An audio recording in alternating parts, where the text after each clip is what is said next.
Hello, everybody. Here is Tatiana Bazzichelli, the director of the Disruption Network Club. And I'm happy to introduce our 26th conference, The Kill Cloud, Network Warfare, Drones, and AI. I first want to thank, as usual, the team that works with me. So I'm going to tell them one by one. Elena Velianowska and Özlem Kaya from the production, Nada Baker, the community manager and curator, and also works as the production. Lauren De Carli, our legal advisor and admin officer. Jonas Franchi for the design. Agnese Trocchi for the digital communication, and Alice Bazzichelli as communication assistant. Then I want to thank Bureau Doring, and in particular Tom Muller-Heuser and Anna Jakic for the work that they did with us for the press. As I say, this is our 26th conference. And yesterday we had a really long sharing and discussion that was very important because, as we know, these are not easy times. We discussed about how AI and automatic weapon can create the future of war, and at the same time, how we can imagine this as a form of a kill cloud. We will discuss today also about the consequence on all of these on civilian and what we can do also to empower ourselves as a civic society. I think that it's very important in this moment to also be with each other and speak about these topics because we know that the situation is really difficult. And yesterday we started also with a moment of silence for the people in Ukraine.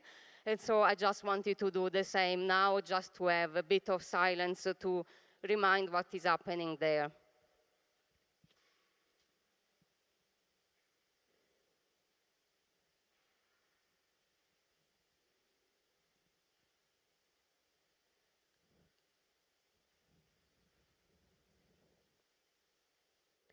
But we also know that this kind of war is not the first time that is happening. And today we will see that in the past and still today, the situation is, of course, very difficult at the global scale. And that is why we are speaking about the kill cloud. And for this, I really want to thank again Lisa Ling and Sean Westmoreland for their very important contribution that they gave for our conference, and their important piece that yesterday we discussed and that you can find in our book. So the piece that they wrote about the kill clouds and the network warfare that is now at the global scale, I think not only has to inform this conference, but also the future research that we will do in this field. So thank you again, Liz and Sean. And also I want to thank all the whistleblowers that are working and worked hard to make possible to speak about these topics. And I really would like to start this conference also making an applause for the all whistleblowers that did that. And soon we will also have Brandon Bryant with us. So please, let's make this applause.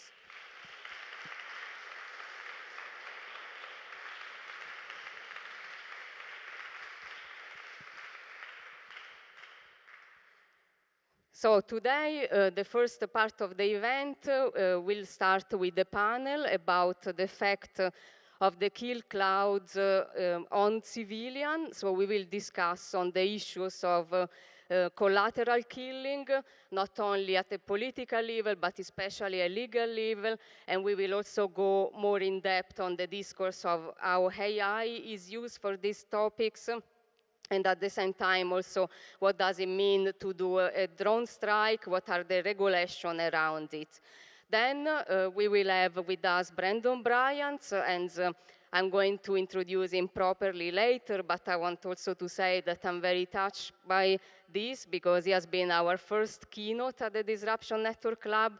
He was with us in 2015, and also really touched us a lot that he is back. And after this, we will show the film National Bird by Sonia Kennenbeck. And we will have also a question answer after it. And this film won't be on streaming, and also the panel after, because also we want to protect the people that will be on the panel, and we also think that for certain topics that we will discuss about the drone war, it's better also to have a bit more intimate conversation among us and the people that will be in Berlin. And I also want to thank the funders that have been supporting us. So first of all, the Senate Department for Culture and Europe in Berlin, then Riva and David Logan Foundation, Kulturgemeinschaften of the German Federal Cultural Foundation, and the German Government Commissioner for Culture and the Media, Neustart Kultur, Restart Culture program of the cultural media sector that is part of the Kulturgemeinschaften. And we also work in partnership with the Friedrich Ebert Stiftung. We have also a lot of cooperation partners and a great partner venue. One is the one in which we are, the Kunstquartier Bethanien, and we have as partner venues also the Kunstenkreuzberg Bethanien and Akudmat Neu. And so also a special thanks for the streaming Boiling Head, that is our partner.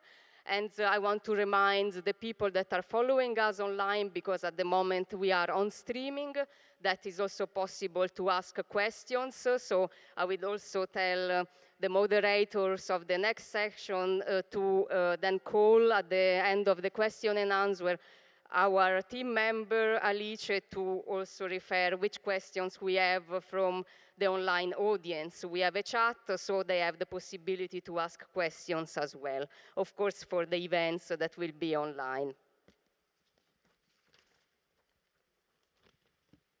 And I want to go a bit more in depth about one of the reasons also because we decide to focus this conference on the question of whistleblowing and how it's possible to think about the effect of whistleblowing on politics, society, and the arts. We just published a book at the Disruption Network Lab that is called Whistleblowing for Change.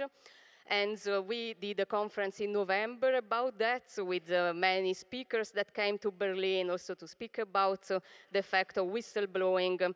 And we decided for these specific days also to focus on the discourse of the drone war and the effect of it. And in particular, together also the contributes that I just mentioned of Sean, Lisa, and also Brandon, I really want to mention briefly the situation of Daniel Hale and the fact also that we have an important contribution from him in our anthology. He worked for the National Security Agency, and he has been convicted under the Espionage Act for leaking information about the US drone program. And also thanks to him, we know about collateral killing. He has been sentenced to serve 45 months in federal prison, and is still detained in prison, especially now. Actually, from October, he was transferred to a community management unit in Illinois. So it's very important to mention Daniel, because it's also thanks to the act of whistleblowers like him that we know more things, and unfortunately, he's the one that's so far paid the most. Today we will also hear and listen more about him in the film National Bird. But just I wanted to spend a few words for the people that are here, maybe won't be here later, because in our book we also have a piece from him that he gave in front of the court before he was then sentenced. So this is also important, and the book is at our counter, so you are also free to get it, and you also find it online, by the way. But now we enter more in depth of our first panel, and I am happy to introduce the people and especially invite them here on the stage. So I invite here Chantal Meloni, Khalil Dewan, Emran Feroz, and John Goetz. And I'm going then to introduce John.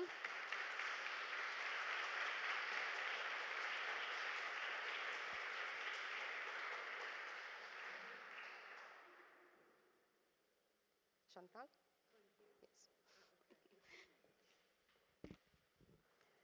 Yes. So the title of this panel is Beyond the Human Control, the Impact of the Drone War on Civilians. And I am introducing John, and then has the duty to introduce this great panelist. Also happy to have John with us, because he's actually the second time he's coming, but this maybe I will leave to him to say. But it's great because he's really doing an important work here in Berlin, in Germany, on this topic since very long time.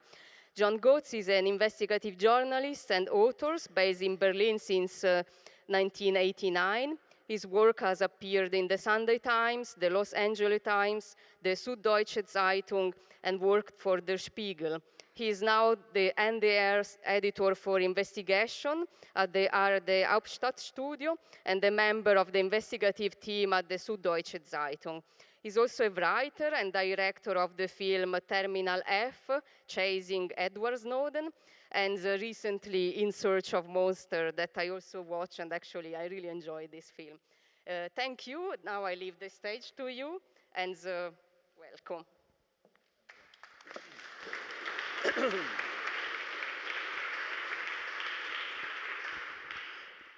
Thank you, Tatiana. I'm very happy to be here, and it's actually, when I think about the panelists that we have today, I'm very, very curious, and really, I feel it's like one of the best panels, and I'm really happy that that I get to be involved. I mean, what's interesting is that when we look about how, when the drone topic began, it's basically 20 years ago, right? It was kind of shortly after 9/11 when we first began to see weaponized drones used in American wars. And if one thinks about the panel that, or about the conference that we did in 2015, when it really began to get more politicized, at least in Germany at that time, it's a really good moment to kind of take a step back and to look, what's actually happened since then? Like, what is actually, what have we learned since then? And I think one of the things to remember is that back in 2015 and even before that, the argument was always there that the drone war is just and righteous because it kills fewer civilians, right? That was the major argument, is that it's a more precise weapon, that it's more correct, it's much better than these big bombers that just kind of, will wipe out a whole area. You can be more precise, and it was kind of the weapons of human rights, right? That's how it was originally billed when it came out. And so it's really kind of interesting now to look also how things have changed within Germany at the, since the conference in 2015 or even before that, where there was at that time great skepticism about drones and about should Germany get weaponized drones or not, and there was lots of debate about that, and that's also changed quite a lot, especially also in recent times.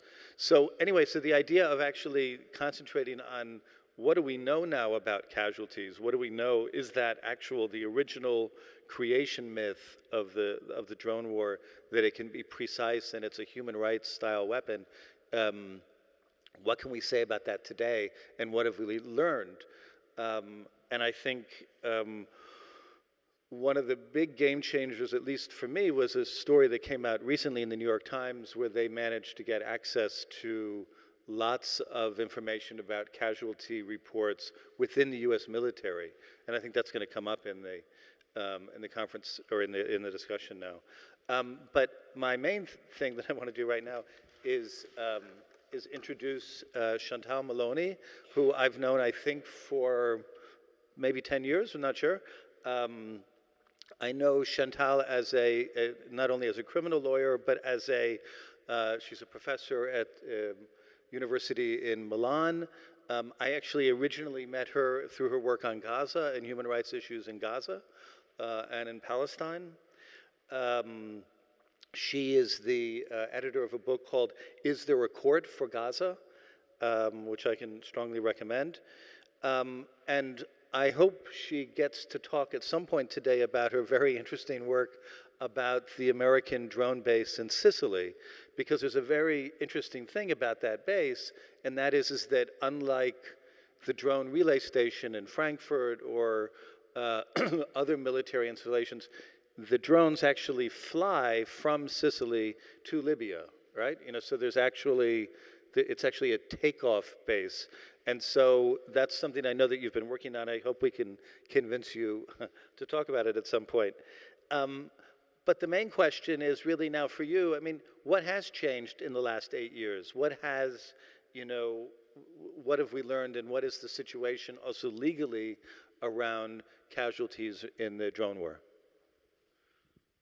Well, thank you very much, John. Thank you very much, Tatiana. I'm really happy to be back at the Disruption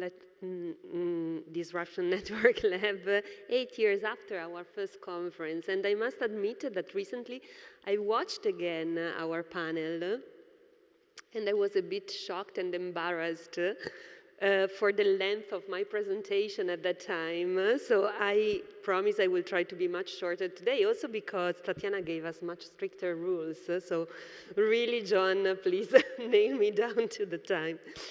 So I would like to give a brief overview of what means to litigate drone strikes in court. And as a criminal lawyer working in Germany and in Italy, I will focus in particular on the challenges posed by litigating US drone strikes in Europe.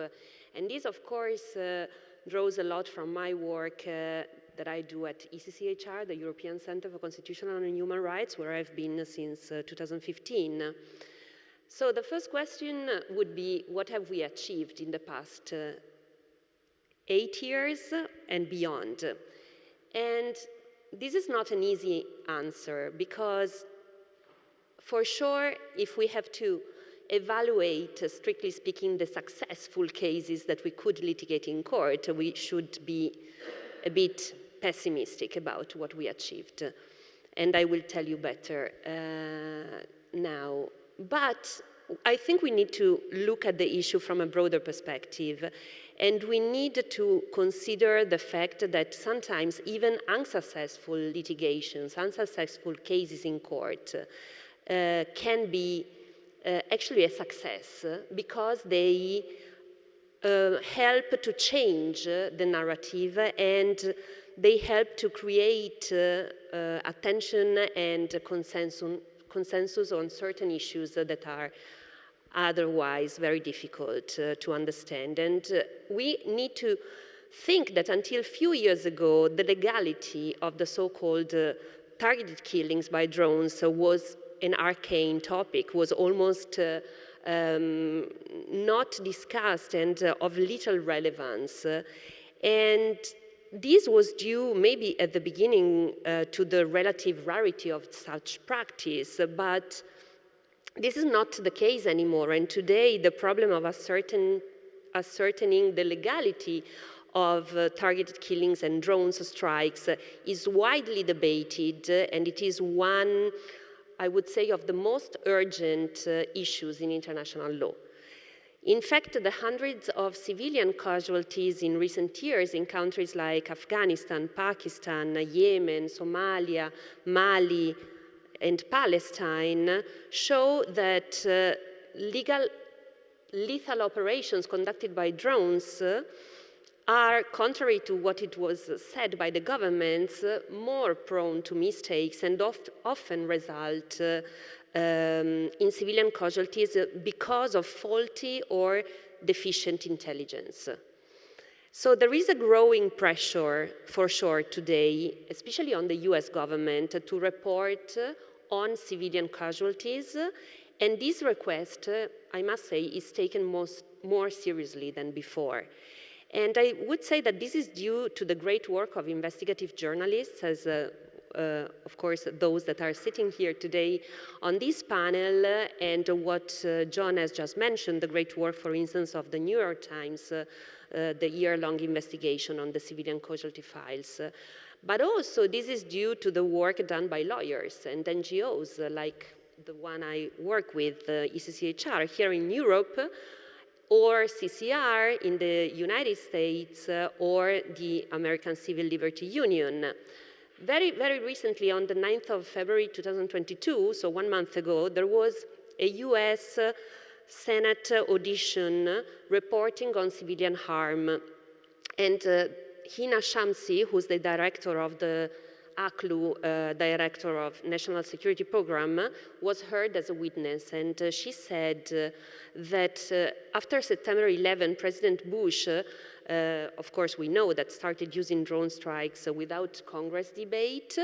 And after that, successive US presidents have unilaterally claimed their power to use secretive, war-based rules to kill terrorist suspects in multiple countries around the world, where the US were not and are not at war. And despite the widespread and credible reports of terrible civilian deaths and injuries, and lacking any strategic assessment of the costs and consequences or an end goal of these operations, the executive branch in the US has kept expanding this program geographically, but also in the categories of people that can be killed, based basically on president's decision. And so the reality is that an unlawful, extrajudicial, arbitrary use of force became a core component of what the US now calls forever or endless war. So again, going back to the legal perspective, the assertment of responsibilities is very difficult. Why? In particular, because of two issues. The first one is the complex legal framework. The second one is the lack of transparency by the governments. So on the first issue, the complex legal framework, the legal justifications are vague and are ever-shifting.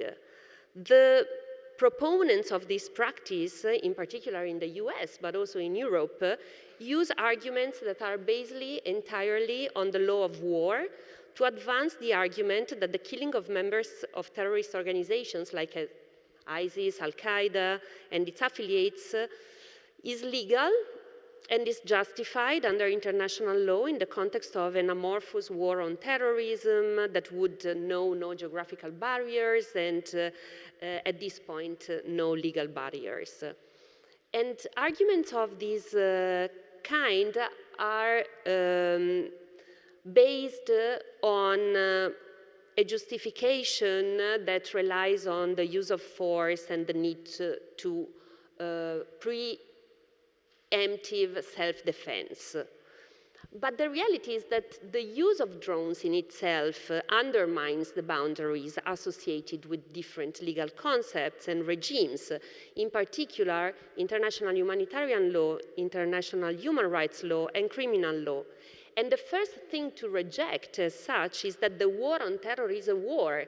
This war is not a war, legally speaking. Although components of it can be defined as an armed conflict, in its complex, the war on terror is not an armed conflict, it is in its entirety.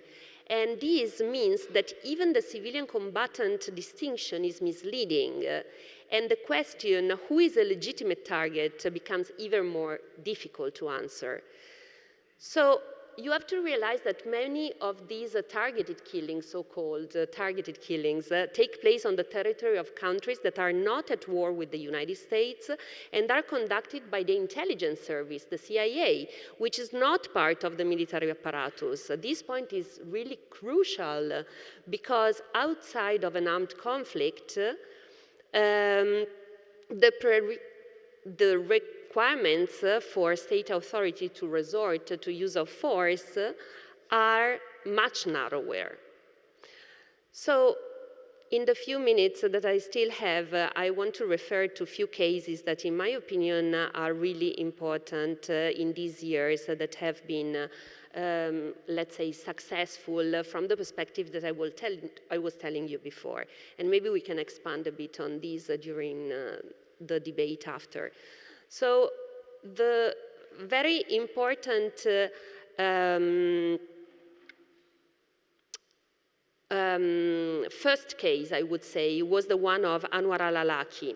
He was an American citizen killed in Yemen in September 2011 by a drone by the US.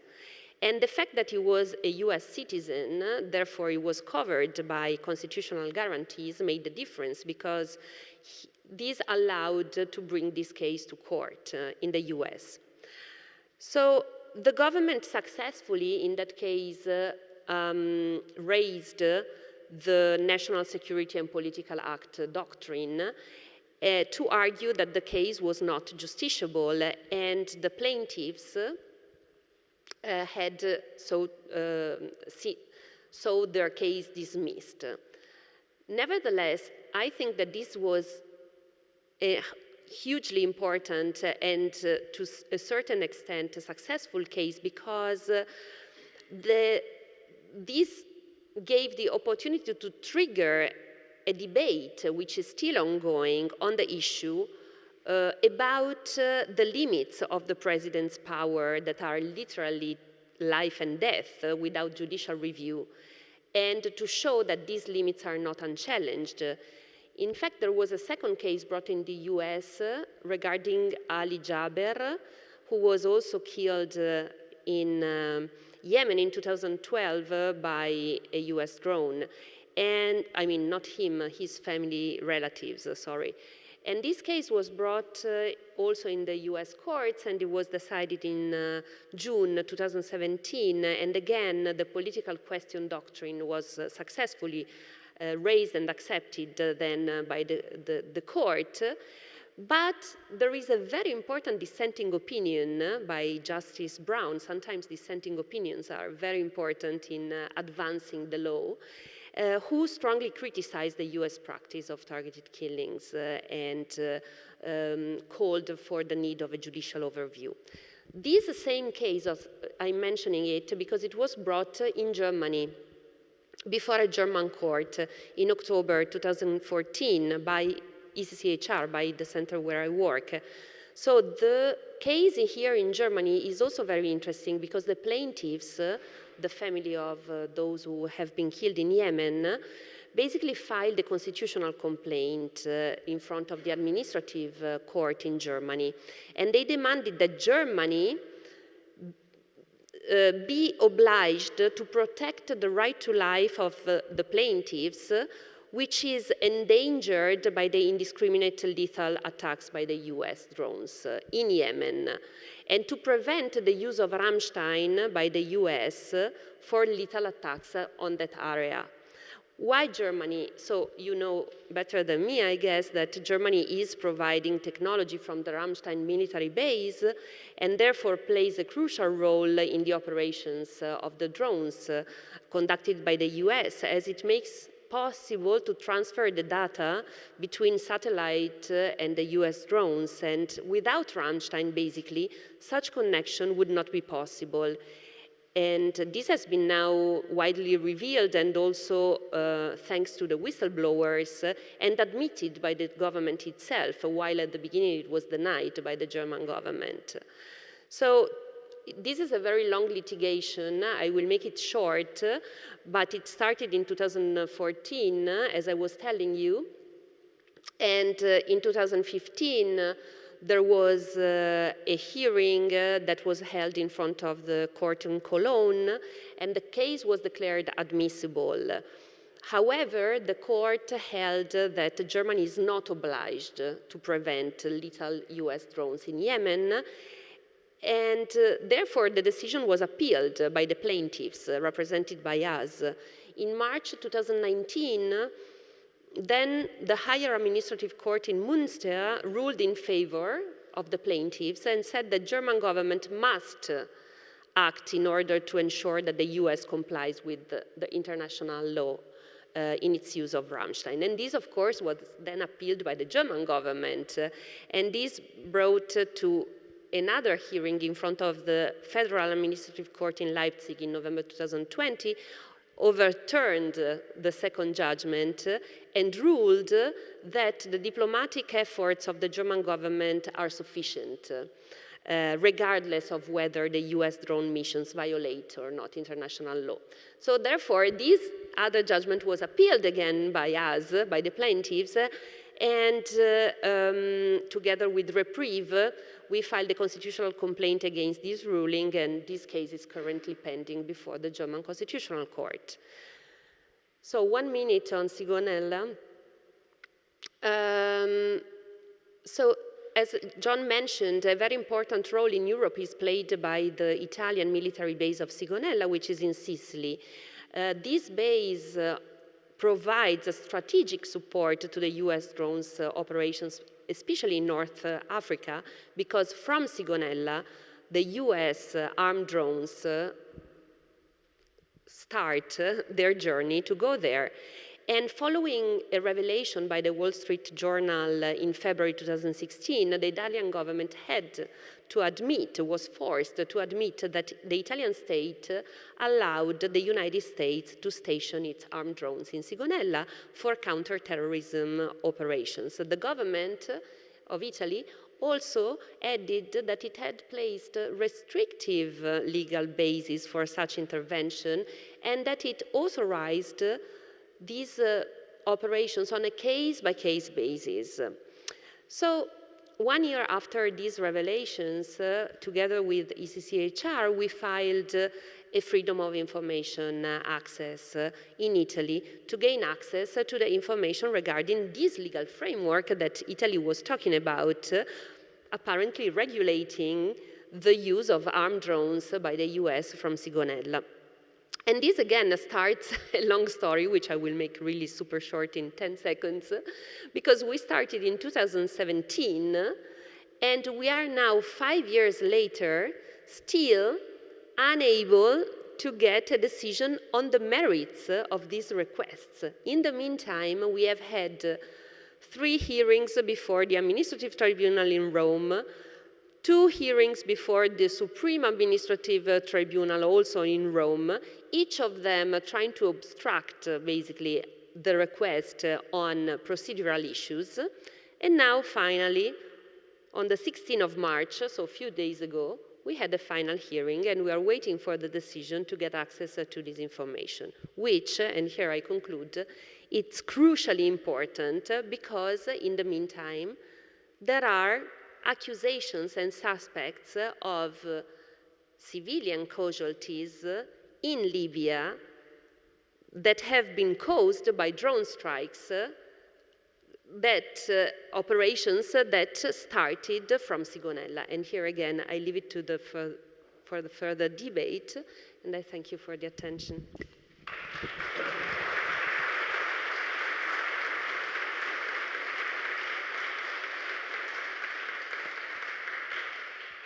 I mean, the Sigonella stuff is so important because I just know from a German point of view, we've been trying for years, also Harmin Gassim and other people have been trying to figure out exactly how things work in Germany. Like, how is it actually decided what's allowed here? Is there actually an office anywhere in the German government that looks at the conduct of the drone war?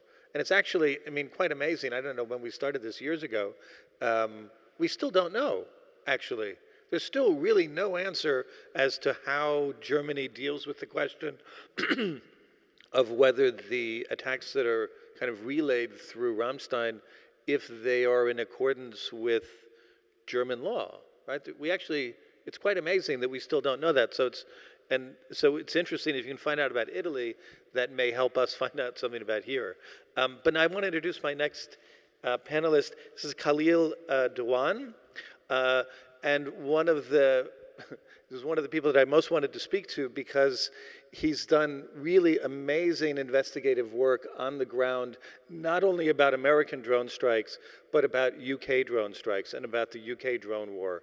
He's spoken not only to victims' families, which is of course very important, but also to drone pilots from the UK as well as from the United States. As far as I understand it, he's one of the only people really to do serious, proper work looking into the UK drone war.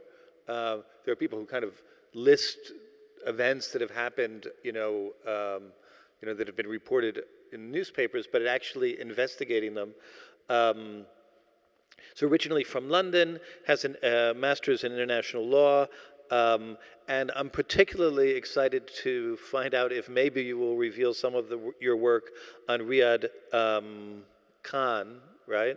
And the precedent drone strike, and perhaps we can talk about some of the testimony. And I hope that doesn't mean anything bad for you about returning to the UK. So, Khalil. Thank you very much for the floor and for hosting the event. Oh, sorry. Thank you very much for the Disruption Lab for really running this event. I think it's really important, and also for inviting me and turning up today. So I was tasked to talk about drones, artificial intelligence and AI and autonomy, and it's quite a huge topic, as you can imagine. Yesterday we discussed the kill cloud. So today I'll be touching upon that, but also looking at how that applies to AI and the law and the use of drones in more detail. And before I go on, I think it's really important for us to think about more critically and have in mind, for example, what is battlefield awareness versus situational awareness, because this is precisely what is driving the kill cloud and effectively shortening the kill chain, if you like, which I'll come into more detail later. And then secondly, looking into the kill cloud versus air supremacy or air superiority, there is a difference there, versus the colonial design of the kill cloud. It's not just for drones, it's more beyond that. And thirdly, tech companies as collaborators of drone strikes. Jack's presentation yesterday and the other panel, they were really looking into the contracts and who's contributing to it. And as we've seen, it's wide and broad, and there are organizations working which are very much hidden. But all of them are acquiescing targeted killings and extrajudicial killings. And fourthly, the disposition matrix, which is a database of individuals who are put on a kill list. We must not forget how it all started and why we're here, versus the kill cloud and then shortening the kill chain versus faster intel acquisition in real time, allegedly. And then finally, something which isn't really talked about a lot within the whole drone debate for the last 20 years, but in fact, it's the primary reason why we're here, is counterterrorism practice within certain targeted communities versus military advantage within the so-called war on terror or the war on terror framework. So the debate has moved on. Thanks to this event and also some of the whistleblowers we know, Daniel Hale and others, some of them are here today as well. They have really shifted the debate for us. We're no longer just talking about civilian casualties. We're no longer just talking about the drone as you see here above me. This is just a fibre-glass, as General Dupler said from the USAF. It's just a piece of plastic. It really doesn't mean much apart from that EOIR sensor, as you see.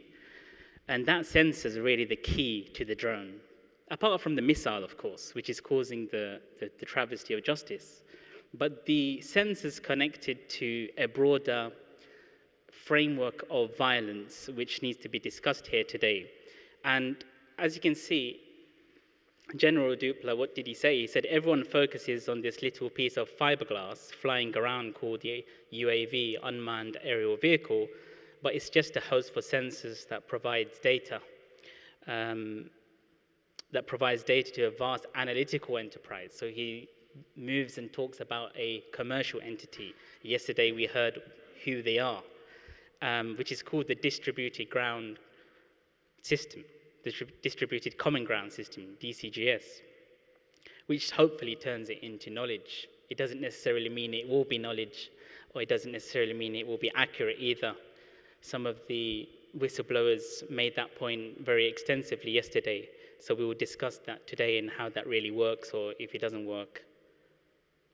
So the disposition matrix, it's a database of terrorism suspects, effectively. And for the last 20 years, there's been sharing of kill lists people who have been deemed to be a so-called imminent threat. And we need to talk about this because this is the reason why we are debating the drone. The US didn't go out in the drone war for the last 20 years to go and seek out civilian casualties. No military does that. No military goes out to kill a civilian. I think it's safe to say that today. They went out to kill high-value targets, or they went out to go and assassinate individuals. And as a byproduct, most of the time, there were civilians. So the targeting of civilians specifically is not really the case, but then that develops further later. So there's two types of drone strikes. The first one is a personality strike, where you're targeting an individual. That individual has been named by law enforcement, intelligence agencies. They're put into the disposition matrix. That disposition matrix is accessed by several different states, and they're sharing intelligence on those people. And on Terror Tuesday, as some of us would call it, Obama would come and sign these names off. Some of them perhaps not within his jurisdiction. Some of them perhaps are foreign to the intel services of the US, but they've been provided by others. So there are some really concerning legal issues here. And the disposal methods would also be discussed. For example, let's capture X, or let's just kill X, or let's bring him in and interrogate him. But how far, the question we should be asking, does this go?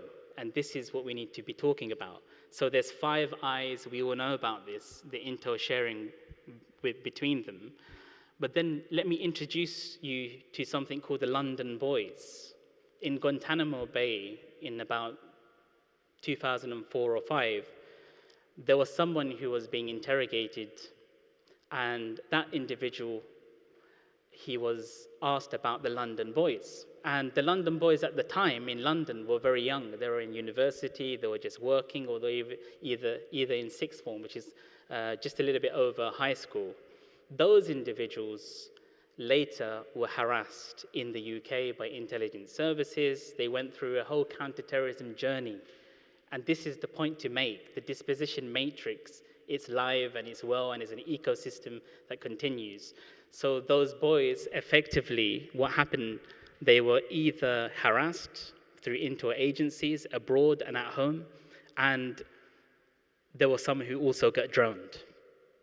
So this journey needs to be discussed as well. The drone debate until today, we haven't focused on this. There's only a few cases that we talk about this topic, but it's the reason why drone warfare came about.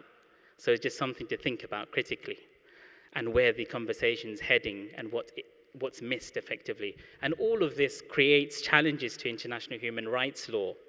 So for example, what is an imminent threat? Is this person an imminent threat? If you hold someone on a kill list, how long have you put that person on a kill list? The London Boys were on there for a very long time. So there's a lot of tensions there.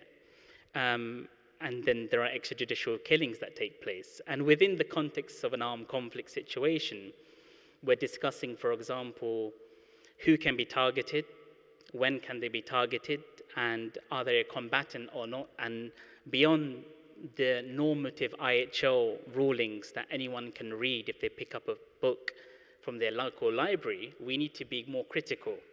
We need to assess, for example, what's the US interpretation of targeted killings? What's their interpretation on killing someone who is perhaps directly participating in hostilities? What does that mean? If someone puts a tree log in the middle of a road, which might disrupt, for example, hostilities with the US or US coalition, does that mean that this person is now DPH, directly participating in hostilities? I believe that the US would think that's the case and he would get droned. And there are several different cases that I've come to learn about from Afghans. And, for example, when they were just driving on the road and the US Humvees were going 20 miles an hour, and then a family of 20 in a coach decided, after a lot of hesitancy, just to take over, literally moments after they were attacked. I'm in conversation with their family members, and they're very angry about it. So these other examples. And the disposition matrix morphed, of course. So it went to the European Intelligence Enterprise, and then we have something called the kill cloud, which was introduced to us yesterday. So the DCGS, the Distributed Common Ground System, is something which is really important for us to talk about because it's a weapon system. It's an ecosystem. And what does the ecosystem comprise of? As you can see, any source of information that can be acquired, whether it's your mobile phones, we knew in the very early stages of the war on terror, and thanks to whistleblowers again, that people's SIM cards were being attacked. So a drone was effectively firing at a SIM card, not necessarily a person. And then certain individuals on the ground, they were just sharing and shaking up SIM cards in a bag, and then, kind of distributing it. A very common tactic used even in Somalia, for example, because they knew that the drones were targeting SIM cards. But then we have a whole host of systems now. So we have Facebook, Twitter, Uber, for example, Shazam, which effectively listens to what music you're listening to. All of these things, including your Alexa, is an intel acquiring machine which contributes to warfare. And as you can see above me, it's air, land, and sea. And the most important part here is to really look at the international partners on the genesis of the DI2E. These partners are all sharing information. Germany is part of that. And we must question here whether we're comfortable with our countries sharing information in the name of national security on our behalf, because we really don't know what's happening. Quite frankly, the drone operator doesn't really know who's being targeted, let alone us. So we really need to question where we're going. And all of that, all of the DCGS, as you can see, and all of the kill cloud is all about battlefield awareness. So we should think about whether that's the case. And in sum, no comms, no bombs. If there's no communications, there's no signal intelligence, there is going to be no strike. All of these materials I show today are unclassified material, but I can tell you that I've been speaking very closely with some whistleblowers over nearly 6 years now. One of the things they really wanted to tell me about was the kill cloud, and it was very difficult to learn. It's not something easy to pick up and learn, as you can see. It's very difficult to understand how this works in targeted killings. It's easy for me to understand what is an extrajudicial killing, but when you talk about the nodes, the satellite system, and you're talking about how the attribution to the drone strike is extended, then it becomes very difficult, and all of a sudden we're having a very difficult conversation in the legal arena, for instance. So AI and autonomy.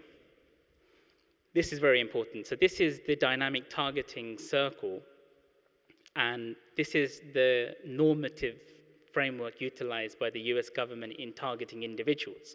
So find and fix, track, target, engage, and assess. There's been a lot of study on the assessment part with regards to civilian casualties, so on and so forth, and it's subject to a lot of debate in the legal arena. But in sum, AI is being integrated to real-time operational intel production pipeline, and that's what's really concerning, if you like, for several reasons I'll come on to. And the algorithms are available to any of the DCGS and any air operations center or where drones are being effectively commanded by different pilots. So I've been speaking to British pilots who have participated in the US program. There's a lot of difficulty there with regards to how are the UK pilots governed. Which targeted killing policy do they follow? But the reality is, when I think about this, after following the drone war, I realize that these are very small points, because the reality is this question about what law do they follow and so on and so forth is very premature, because the reality is they're all collaborating in the kill cloud. And when you think about that, the difficulty is even more magnificent. And this is the point that I wanted to make. All of these, these 6 points here, they're all turning into, autonomy. And I think that's the crux of the matter here. So all of the domains, you might not be able to see properly, but I'm sure you can download the slides later. So the application is in all domains: space, air, ground, cyber, information, used to inform autonomy, but still inherently accurate, of course, when it comes to targeted killings and the drone strikes. Do take a look at this slide more carefully when you can in your own time.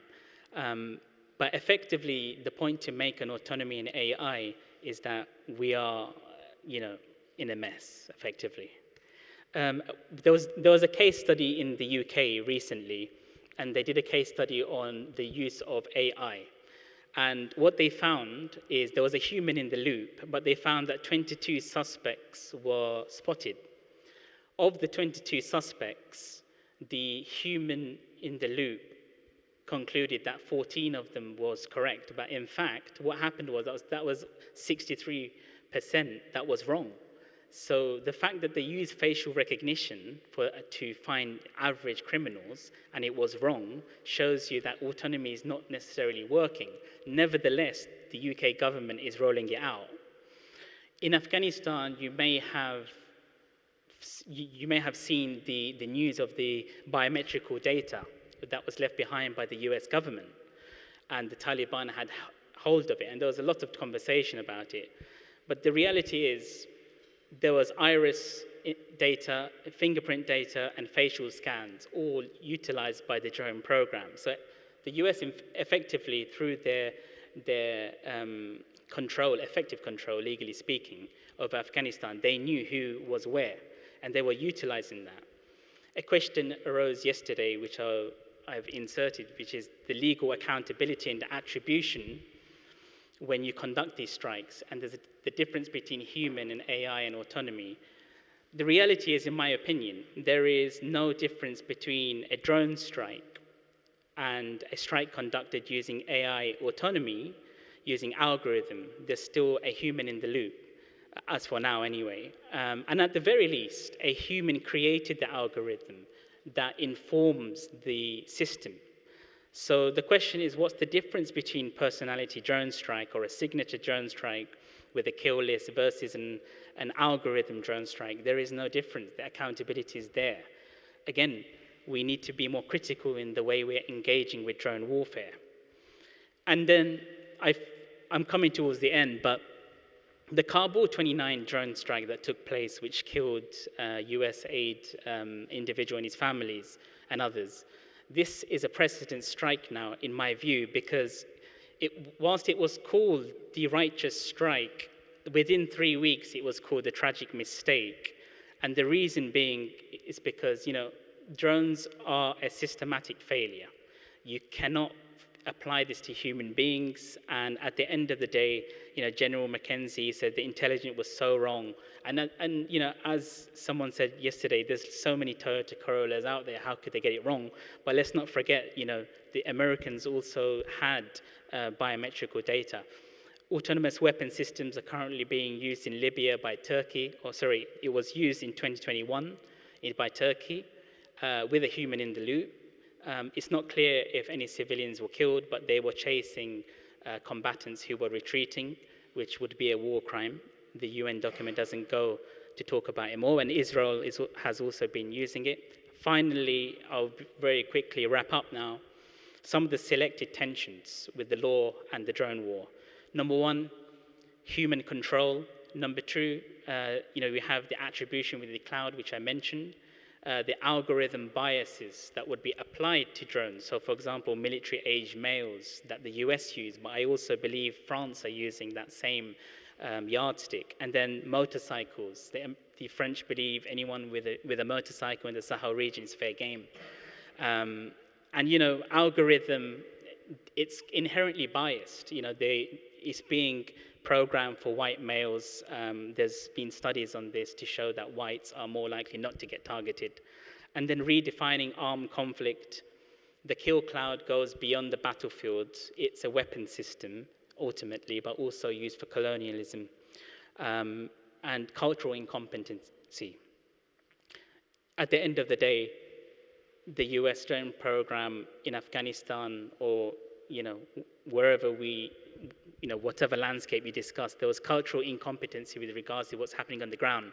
If you don't know the people, regardless of how in-depth your intelligence is, you're always going to get it wrong. For example, targeting people for just wearing white clothes in Afghanistan, and to think that that is a Taliban member, well, then that same rhetoric and characteristic would be applied in Qatar. It will be applied in the UAE, Saudi Arabia. Everyone wears white clothes simply because it helps with the hot sun. Thank you very much.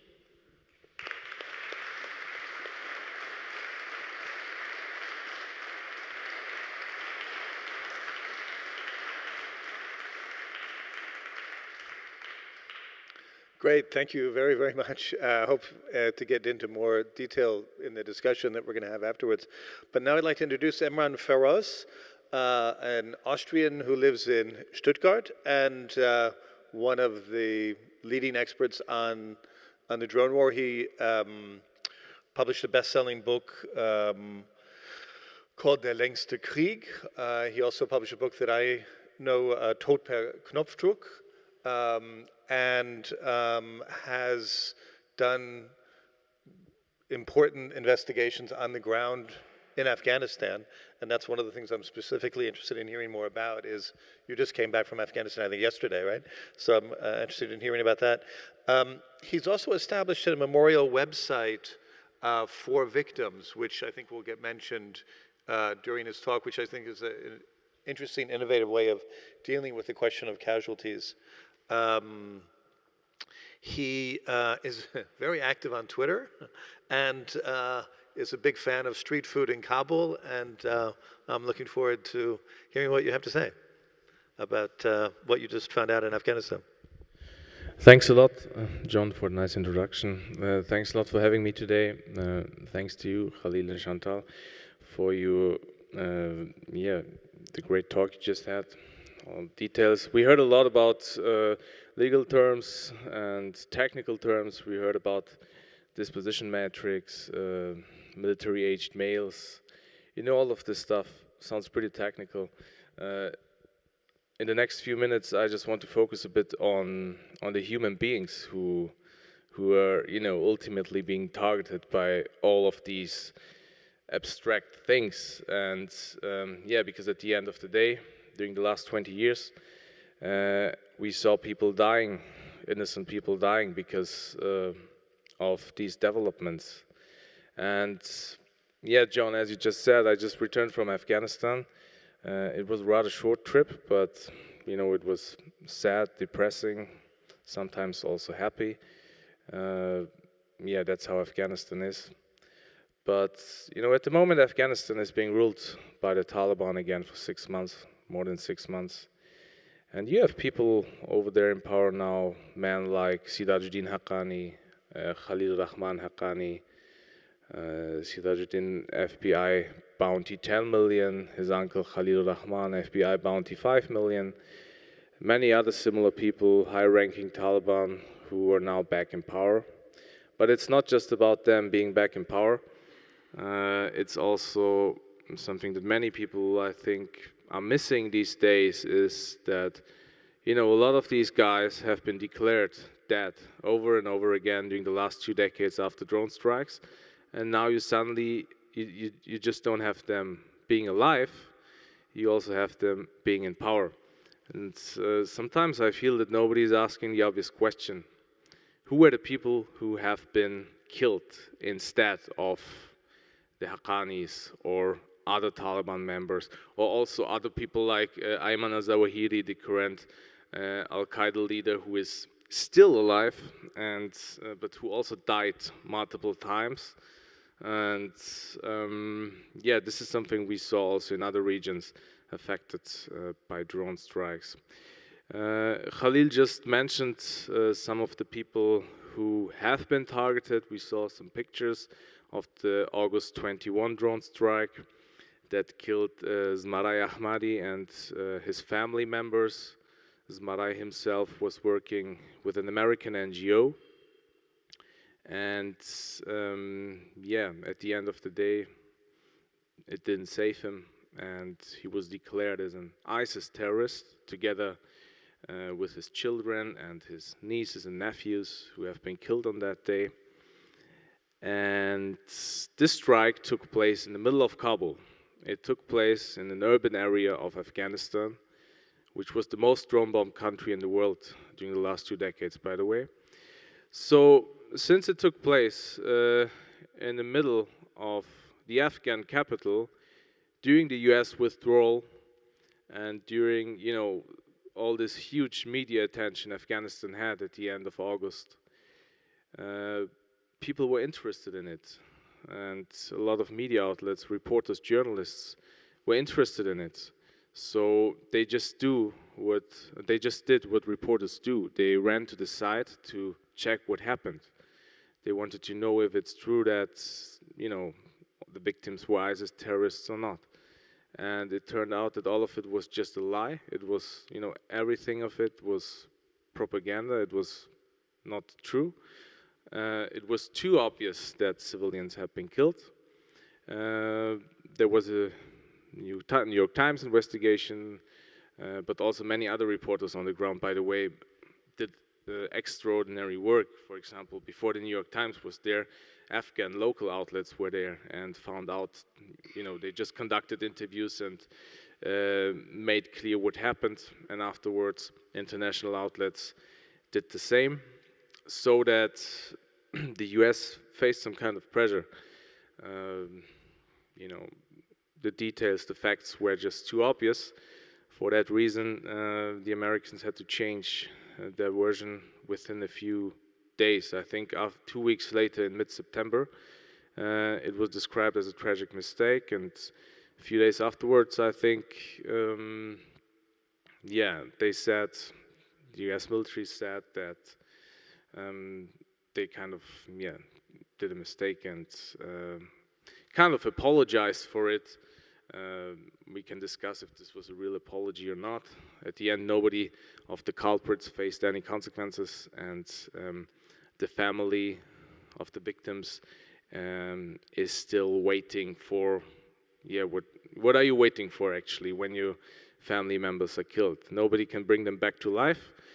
So what some of them thought would be useful or understandable was, of course, condolence payment, which hasn't been paid until today, or getting a way out of Afghanistan. Because as I said at the beginning, Zmarai Ahmadi, who has been killed, was working with an American NGO, and his brothers, one of them was working as a translator with US troops, the other one was part of the Afghan army, so he was serving as a soldier and he was actively fighting against the Taliban. So, you know, just imagine facing a tragedy or a massacre like this while the US is withdrawing, and then you get all the media attention so that also your enemies, or your other enemies, in this case the Taliban, know your exact location. So I remember when I interviewed them the last time in detail, they told me that they are still, you know, they hope to get out from Afghanistan to at least start a peaceful life in the United States. And there are also a lot of other questions that are still not answered until today. For example, how is it the case that you can work for an American NGO for years, and at the end, you're being targeted by the Americans, although you applied for a special immigrant visa prior to get out of Afghanistan? So what I wanted to say is that all the details, including the address of the Ahmadi family, must have been within an American database. You know, we had all these huge technology Khalid was talking about. So, you know, but this thing is just failing and failing over again. Not, you know, from the first, not just the last strike, it's from the first one to the last one. The first American drone strike took place on October 7th, 2001, after the US invasion of Afghanistan started. and target was Taliban leader and founder Mullah Muhammad Omar. The strike took place in Kandahar in southern Afghanistan. Mullah Omar wasn't killed. He could get away, and a bunch of faceless and nameless Afghans were murdered again for the first time by such a weapon. It was the first strike in in mankind's history. Mullah Omar himself died more than a decade later naturally.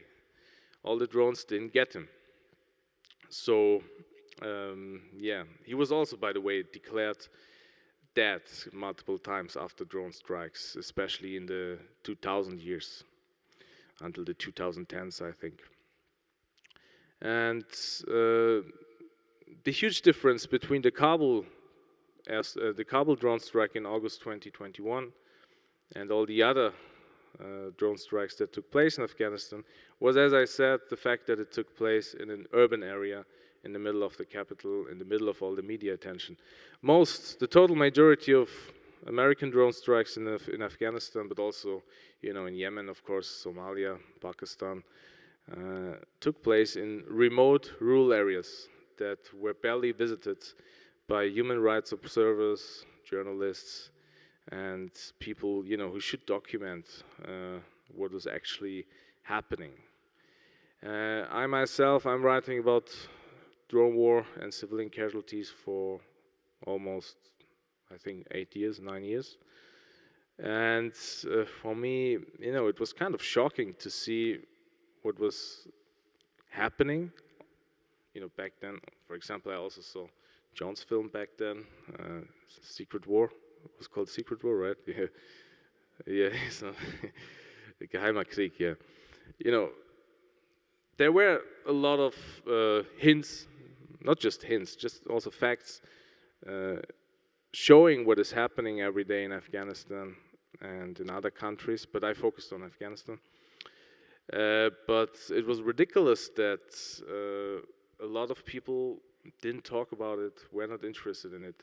What I noticed during my last trip in Afghanistan, the last days, I just returned this week, was that also a lot of people in the capital, in the Afghan capital, when I interviewed them, I noticed that they look at the war and terror in a different way, because they also start to talk more and more about what happened in rural Afghanistan and how a lot of bombings caused civilian casualties, and that actually a lot of people also in the Afghan capital itself didn't really care about it or didn't know about it. I talked to former Afghan soldiers who, kind of admitted that they did a lot of things they are not proud of.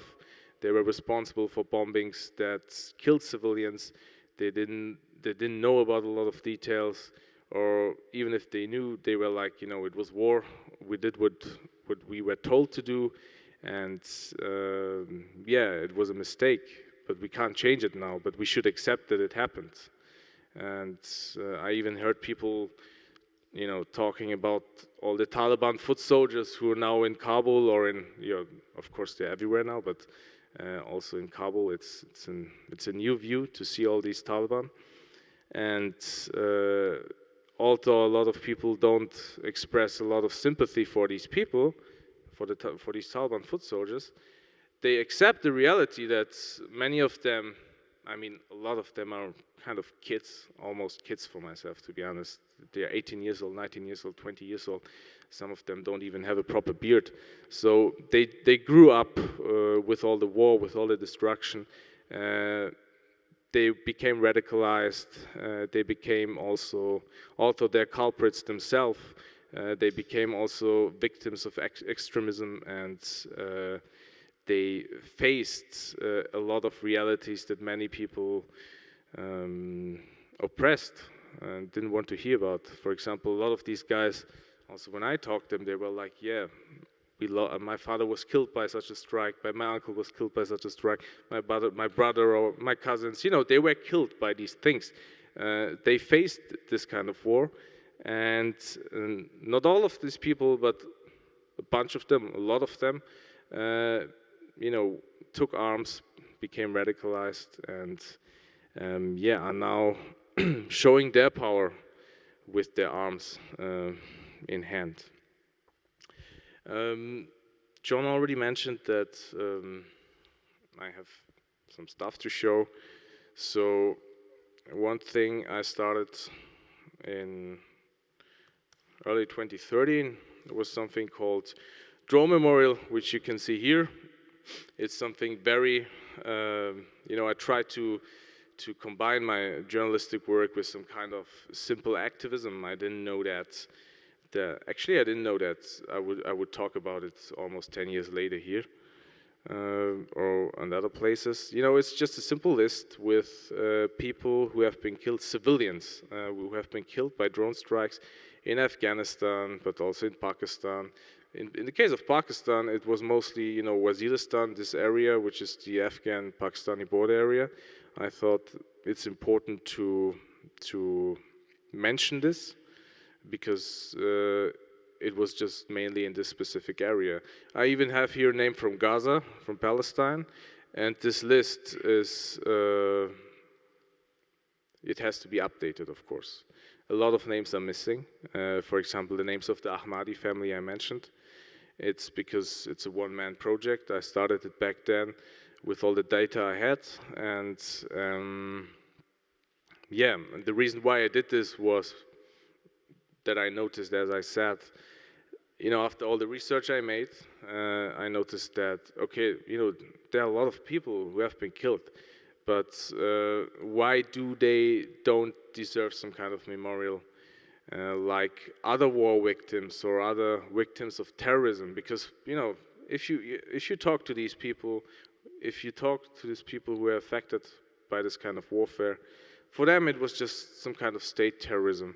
For example, I remember how I talked to this guy, Pastor Khan, in Afghanistan's southeastern Khost province in 2017.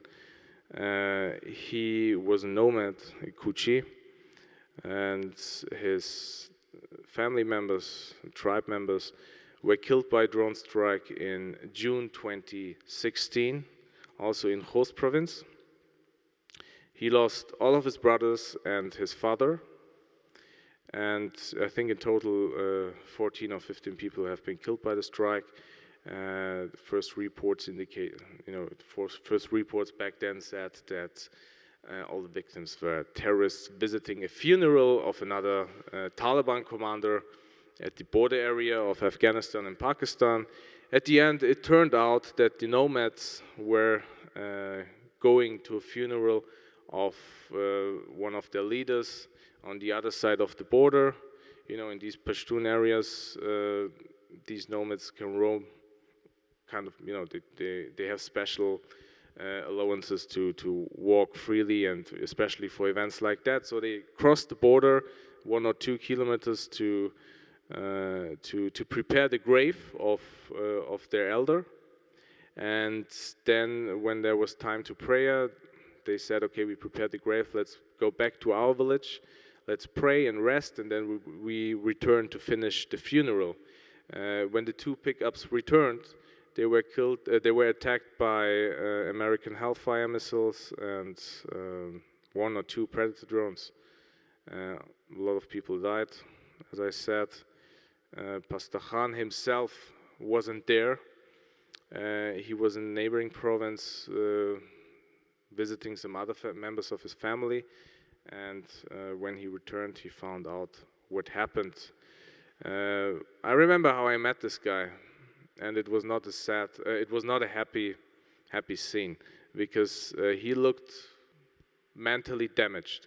He was, he had some kind of paranoia, and he was nervous the whole time. I interviewed him a couple of hours in a hotel in Khost city. He was not alone. He was with, I don't know what has happened with this picture. It's kind of, yeah, so I'm sorry for that. But this guy, Nurajan, he's also Kuchi from Pastor Khan's tribe. He was there when the strike happened. And he told me how you know, how he had to collect the bodies, the arms and legs of the victims, and how they couldn't identify a lot of these people because they were just burnt. And he told me also that since the strike, Pastor Khan and also other members of their tribe were so traumatized that yeah, they couldn't work properly, they couldn't think properly, they have some kind of post-traumatic stress disorder, they feel being followed all the time because, of course, you know, they felt being observed and followed by the drones in the skies. And yeah, what Pastor Khan said was, one of the things he said was, what's the difference between a suicide attack killing people and drone strike killing people? And why is it just the first one who gets the attention? Why is the president, he meant the president of Afghanistan back then, Ashraf Ghani, why is he visiting family members of suicide attacks, giving them some money and helping them while people like us are being ignored?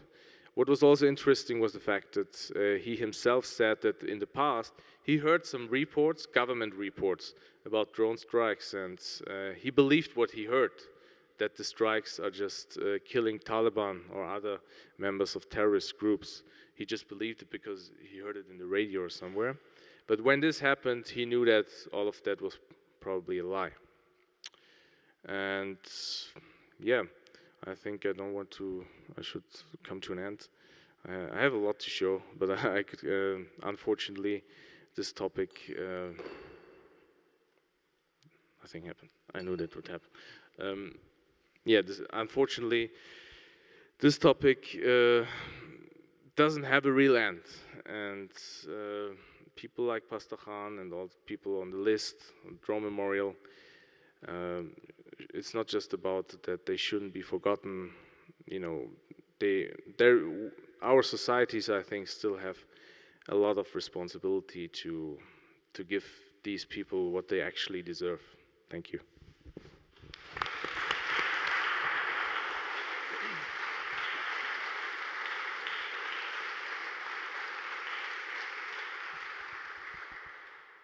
Thanks very much. And the whole question of responsibility, I think, is actually the thing that it's really great that you mentioned that, is really one of the issues that we want to discuss.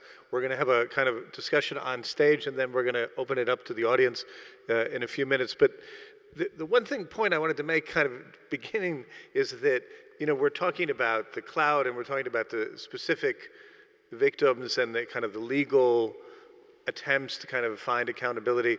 But one of the real political reasons why we have drone strikes is that they're very convenient for people in power, right? I mean, the problem is that when you capture people, they get prison cells, they get lawyers, they get Qurans, they get halal food, you know, and they get newspaper articles that don't stop, right? And it goes on and on and on. And the advantage from a policymaker's point of view of a drone strike is that you have, you know, if that, one news item, and the story's over, right? And so the whole question of kind of responsibility and the politics of this, I think, is really like important. And when I look at I mean, one of the things that we've worked on for years was the whole question is, what is the, you know, Germany's responsibility? You know, when Germany provides data that ends up being used in a drone strike. And I just remember, like, I think people, so someone in the audience who worked very hard on this whole question is like, to what extent, like, is a mobile phone number that was used in a drone attack, when that's provided by the German government, does that become German responsibility? And, you know, for example, when providing all of that information, to what extent do we get to a stage of participation? So I'm kind of curious, I mean, actually how you all see this. I mean, what is the kind of European government's roles in these attacks? Khalil, can you begin? Yeah, sure.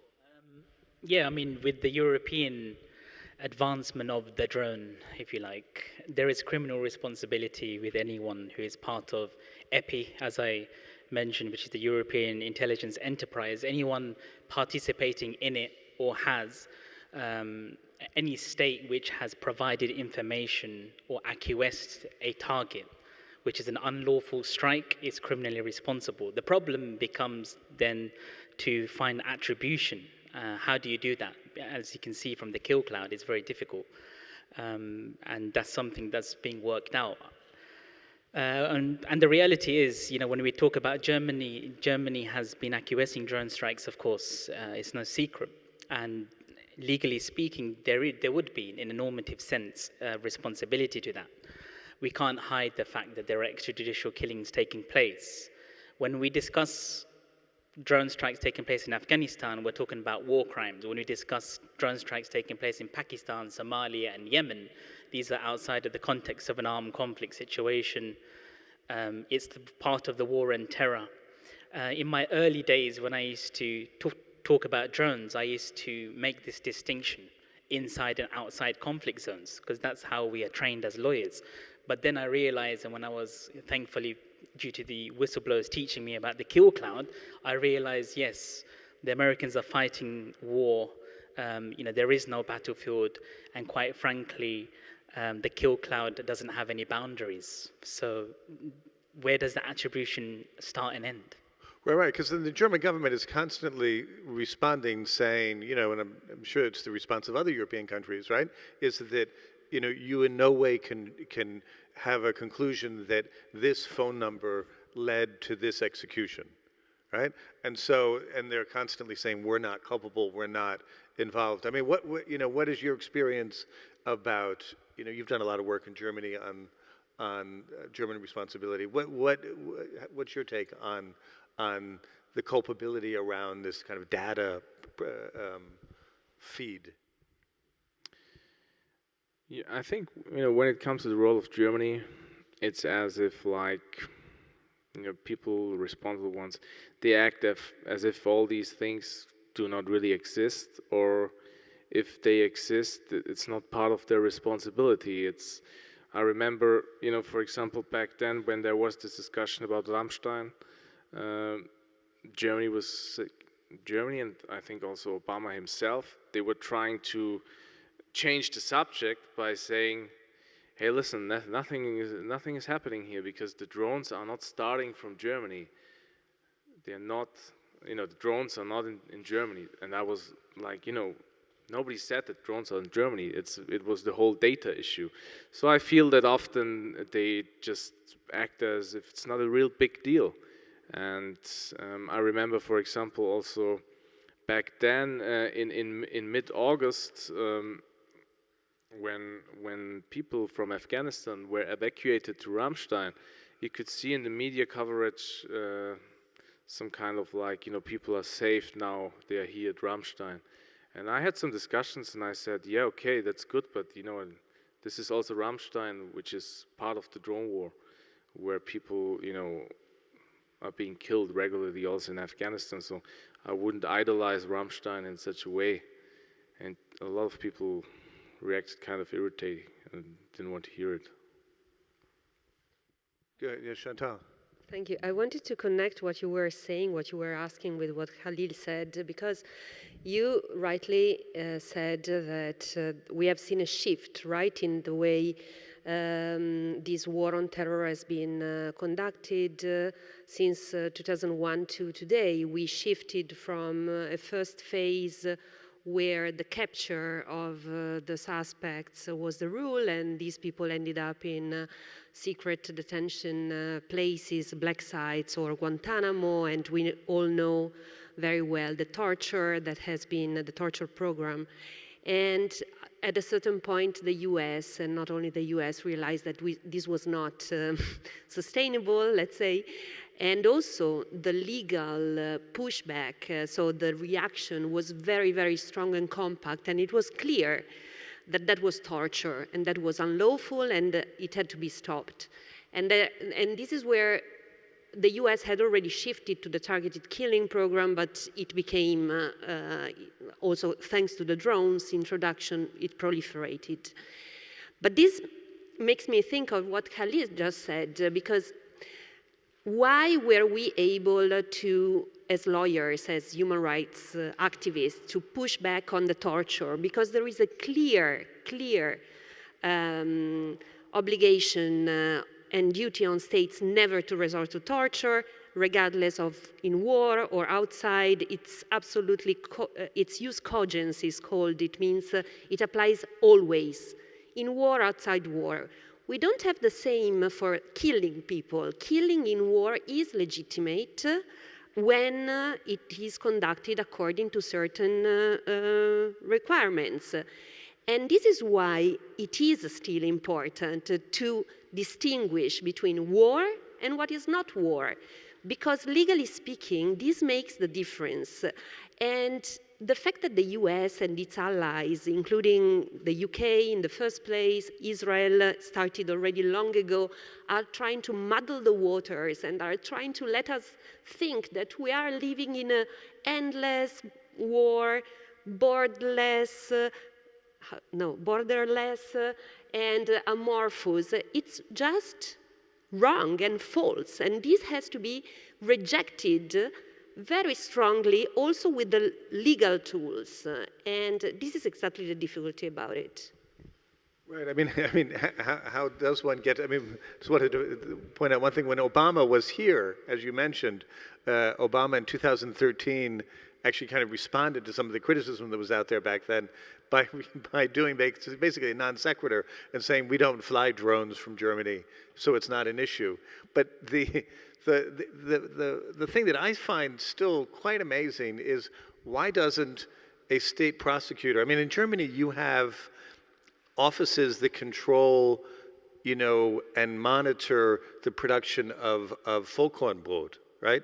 I mean, you have like an amazing, kind of bureaucratic structure for understanding and checking things. And why isn't there some political instrument in the German government, for example, that does an investigation into Ramstein?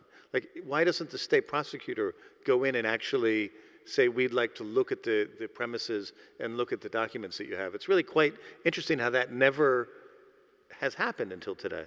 Yeah, I mean, under the law of war, there is an obligation to investigate, including under international human rights law, particularly when there are civilian casualties that are taking place. As far as I know, Germany are not utilizing armed drones in the battlefield, and they're having the debate currently. Now, my view is that we need to see drones differently and we need to approach it differently.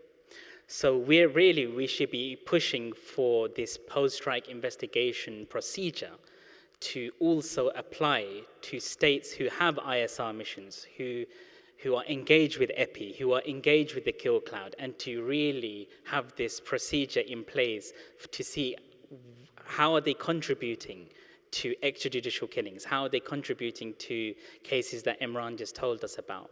The Kabul 29 strike, the righteous strike which turned the great mistake within 3 years. I've been told that it's not a great mistake by whistleblowers. It's actually inherent within the program. It's a design flaw.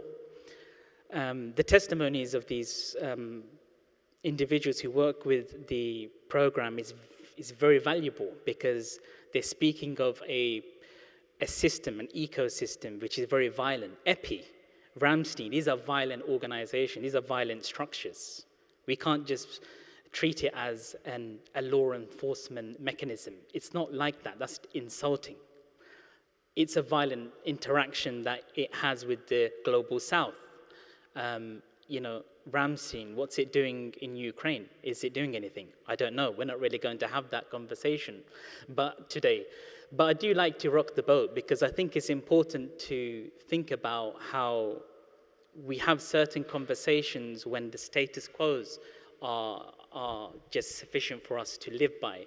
And what that really means, all interactions between Ramstein, Pakistan, Somalia, and Yemen, and any other drone state which is operating with the global north has effectively acquiesced drone strikes, and this is a fact.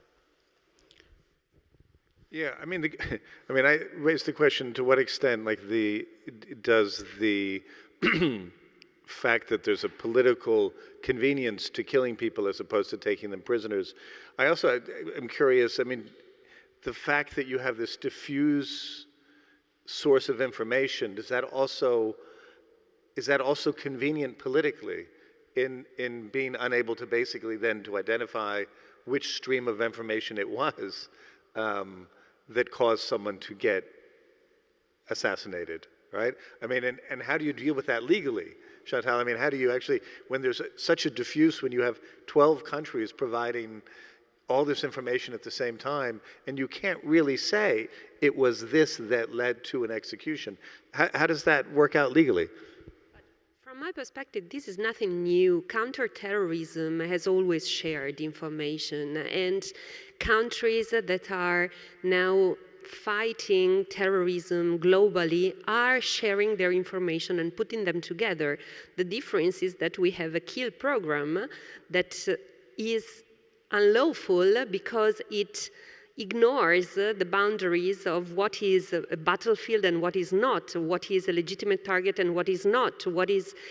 So I totally agree, we have to get out of the dynamic of who's a combatant, who's a civilian. For me, the targeted killing program itself is unlawful, but the fact that states share intelligence in their counterterrorism program, it's nothing new. People should start getting their questions ready or what they want to say, because we're going to move over to the broader discussion in a minute. Or yeah, go right ahead, yeah. Wait, could you just wait for the microphone? I'm sorry.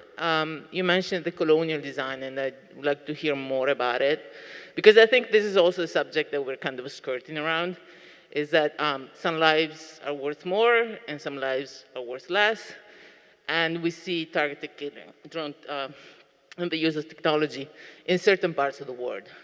They tend to be brown and Muslim. I didn't understand. Did you? Yeah, I think I understood it. So you said you wanted to hear more about the concept of colonial design in using autonomous or... Yeah, I mean, to summarize it, if a drone had killed me in Afghanistan doing my work, I would have been described as a terrorist immediately because of my beard, because of my appearance, or because of the fact that I was wearing traditional Afghan clothes or something. And, or also because of the fact that, I would have been described as an MAM, military-aged male, which could also be applied on minors, actually. So, yeah, it's pretty obvious what kind of populations are being targeted by that.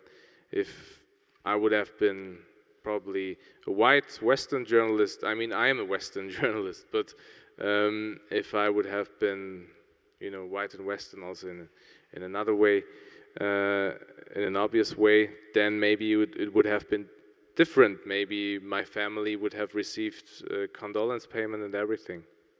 So, yeah, for me it was also always very obvious what this kind of aggression against specific populations means. Yes, so when we talk about colonial design, it's very important to understand that when the American government was pushing and they started their drone program, they executed strikes on high-value targets, and they created the drone MQ-129.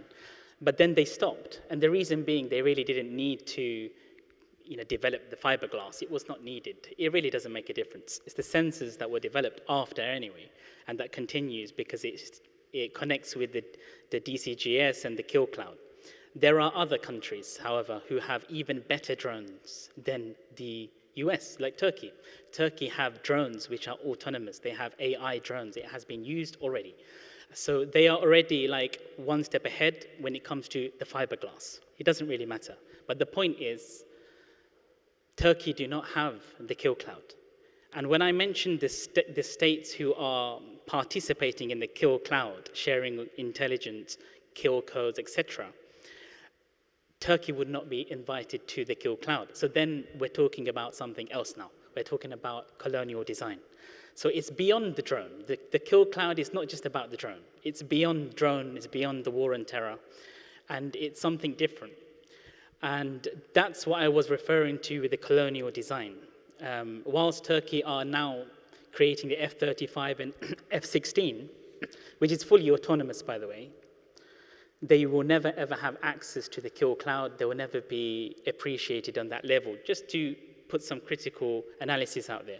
The second point, however, which is in the last 3 months, I have noticed a change in this, which is in Syria, the British as well as Turkey, they conducted a strike and a mission jointly in Syria. Now, a lot of people don't talk about that because nobody really wants to do anything with ISIS or analyze. But for military hats and war studies hats, it's an interesting case study because this is the first time, as far as we know publicly, the UK RAF and MOD were working alongside Turkey. What does that mean? Nobody knew that this was taking place. What's the parameters?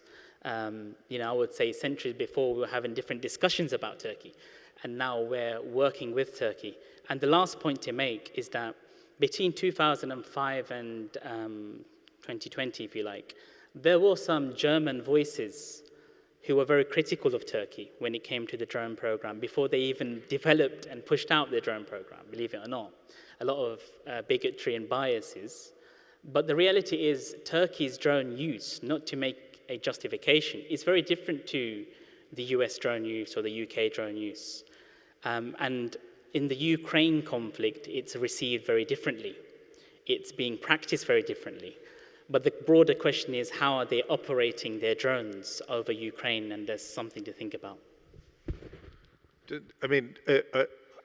Is actually Ramstein being used right now in the war in Ukraine? Do you know that, or?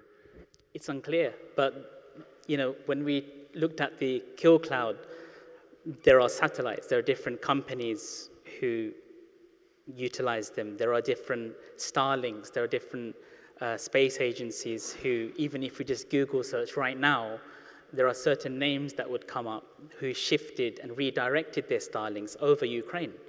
And if you do a little bit more research, last year they also had communications with states like Turkey and others. So everything links. It's just going beyond the surface, having the ability to really look at different disciplines to bring and come together, for example, even on this platform, to think about how this all works and the map works, I think is very, very important.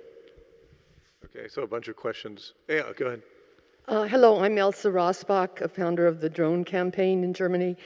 We've been working since 2013 on this. My question, probably most of you know this, but some may not. There has been an authorization and now a contract with Airbus in Germany to build the Eurodrone. This is a joint project of Germany, France, Italy, and Spain. And the financing to build the drone was actually authorized in the German parliament last April. But interestingly enough, in the press release of Airbus, this drone is defined as a surveillance drone. That's because putting weapons on this drone, at least in Germany, has not yet been agreed to. Now, we always hear in the press, and there's a big role that, they're going to arm the drones, and they're going to, because of the Ukraine war and so forth. I'm not saying that they're not, but I am saying, as one example, or two examples, that I'll start with the second one. At the National Delegates Conference of the Greens Party at the end of January, 40% of the delegates voted against arming drones, although their party had signed the coalition agreement saying they would arm the drones. And although Katja Coyle, who was a parliamentarian who's always led in the Greens against arming drones, said, no, you don't vote for this resolution not to arm drones because we signed this coalition agreement and we got certain things out of it, like there'll be an observer at the atomic weapons banning things. Now, I want to ask two things. Within the kill cloud, let's say if Germany decided not to arm drones, and you know, first of all, what significance does this have in pushing back against this kind of thing?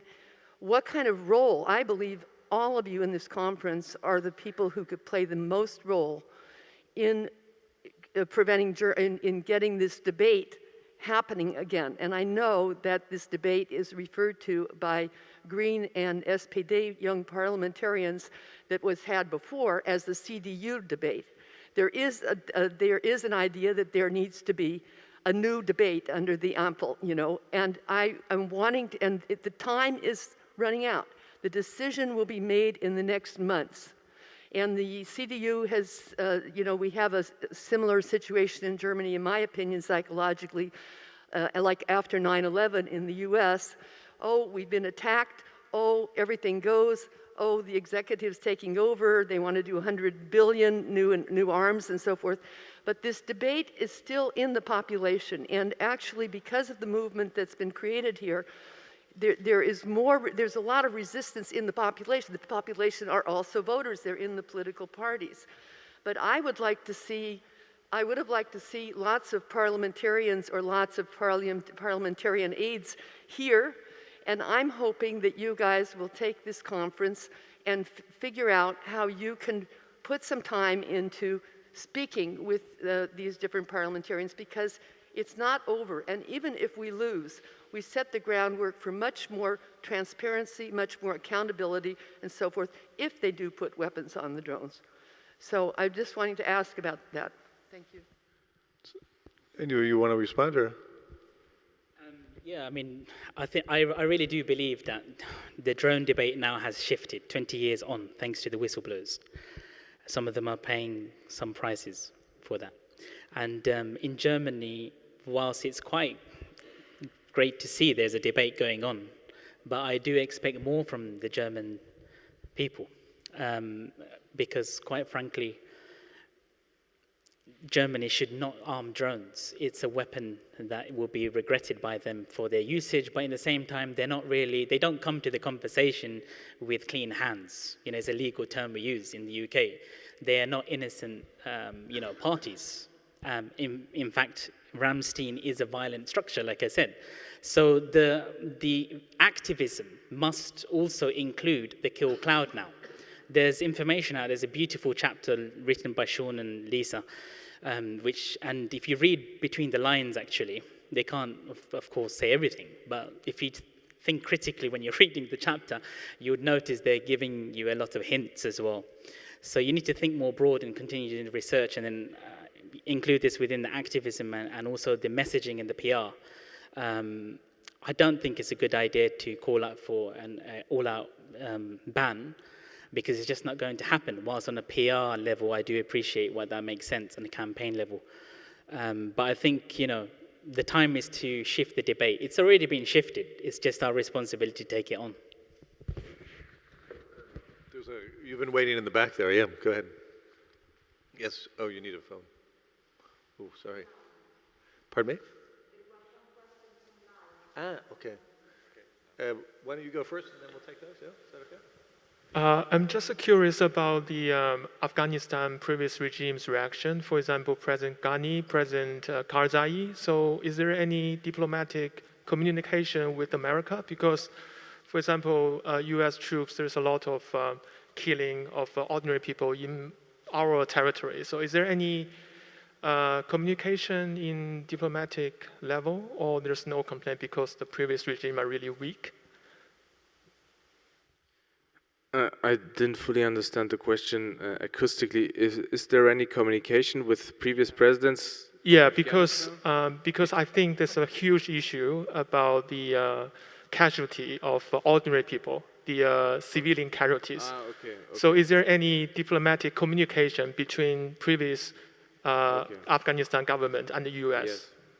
Yeah, I can try to answer this question. So during the Karzai era, the thing was that we had President Hamid Karzai, who, you know, especially in the second term of his presidency, he became quite critical towards airstrikes and drone operations and night raids in Afghanistan, and he explicitly expressed this criticism in front of public, but at the same time, it is said that behind the curtains, he supported them or didn't do anything against it. It was just like having, something for the media to show some kind of anti-American sentiment. I asked this President Karzai personally. He said his criticism was honest, but nobody listened to him. So it's difficult to interview such people, especially Afghan politicians like him, because they're like, like a piece of soap, and they're just, yeah. So I buy some of his criticism, especially when he faced victims of such strikes, but overall I think it was mainly just to show some kind of an anti-American sentiment, because the Americans back then were not happy about what Karzai was doing with his clique in Kabul, and they were very corrupt, and too much criticism was against them. So maybe they just tried to change the subject. Regarding President Ghani, to end this, as far as I know, ex-President Ashraf Ghani didn't do anything about airstrikes in Afghanistan. During his time, it was also the Trump era, airstrikes in Afghanistan increased heavily. He didn't even show some kind of criticism, and as far as I know, many people, who were close to him were in favor of these strikes. They supported the official narrative, the official war on terror narrative, that a lot of these strikes do not kill civilians but terrorists. They even defended the airstrike against the MSF hospital in Kunduz in 2015, I think, which solely killed civilians. They also defended airstrikes against mosques and other buildings that were inhabited by civilians. So we have 5 minutes, and we have some online comments. Are you going to put them up? Yeah, okay. Yeah? Yeah, so we have some questions from the audience online. The first one is there a kill cloud number 2 with shared intelligence between Russia, Iran, etc.? I don't know who wants to answer. Good, interesting question. Did everyone understand the question? Yeah? Do you know? Does anyone know? Yeah, is there a kill cloud number 2? Nobody knows, really. But I'm sure the likes of Russia, China, and everyone else will create one. But of course, it's going to be nowhere near the American one, because they've been working on it for nearly 20 years.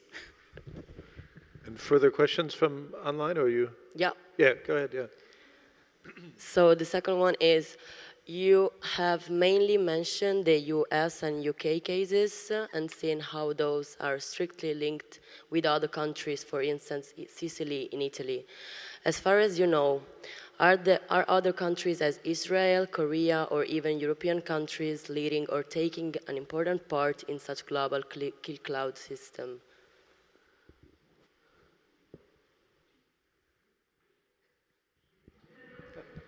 No, I just want to say that when I watched again our event of 2015, a big part of that, I remember, it was devoted to the fact that the entire targeted killing program started actually from Israel.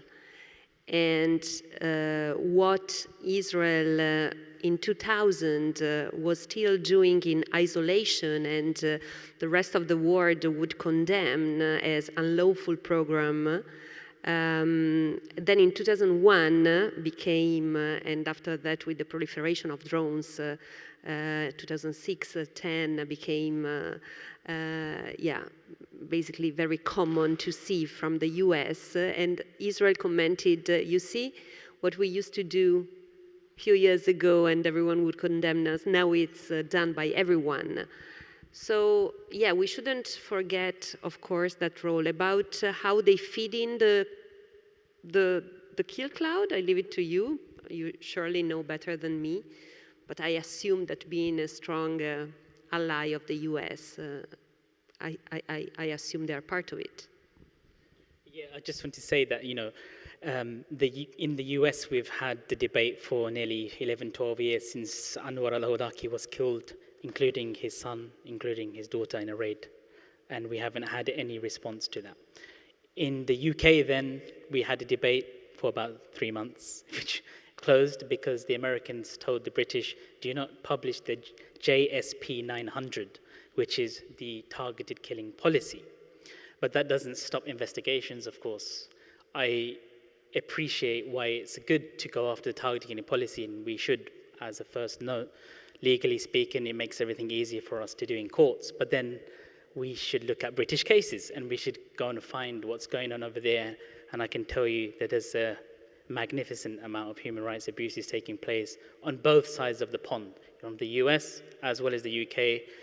And quite frankly, the British government have closed down any sort of investigation, and the current ones that did exist in Joint Committee of Human Rights and the intelligence community were great, but their hands were tied behind their back, and now we have one in Germany. And the German one, I believe there's some room for improvement and more better debate. But I do believe that the kill cloud conversation brings a complete different recipe to the debate that should be explored. Okay, so we've got 2 minutes left. If there's anyone in the audience that has an urgent question, otherwise we'll take one last question from online. Yeah, should we go? So what happens if you realize you have been targeted, and to who you can appeal to? What can you do as an individual? Yeah, that's interesting, because there was a case of someone who found out he was on the kill list and in the US, right? He is in Syria at the moment. Yeah, so maybe. Yeah, so it's Bilal Abdulkarim is a journalist I know quite well, actually. I hope he's listening. And he's currently in Syria. He's a fantastic journalist, very funny guy. I've known him for many years. He's very credible. And he has had drone strikes attempted against him. There were speculations that it might be the Iranians, speculation it might be the Americans or the Brits. And we're currently, well, the Reprieve, I believe, has taken up the case, is looking into that. And they're doing a good job of it. But the reality is, how would you ever know who would have executed a strike if he is targeted? And what's the definition, what's the legal boundaries of targeting a journalist as well? You know, like legally, you know, in terms of IHO, and because I've had conversations with people in the US, but also in the UK, and they've told me that they justify striking religious structures, like mosques in Syria, and I've had internal discussions with the MOD about these things. I recently debated the RAF, and you know, whilst there are kill lists, and that's one side of the coin, the other side of the coin is interpretation of the laws of war. That's a complete different, you know, discussion, maybe another time. Okay, I think everyone's available to kind of talk and chat afterwards. I think there's going to be a break now. Thank you very much to the panelists, and thank you for the great questions. Yeah.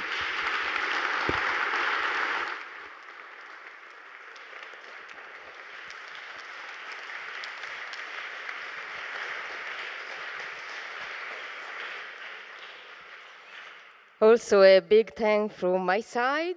It was really an important panel and a great continuation from the program that we had yesterday. And now I just want to announce that we have a 10 minutes break, so don't go too far because we are starting quite soon.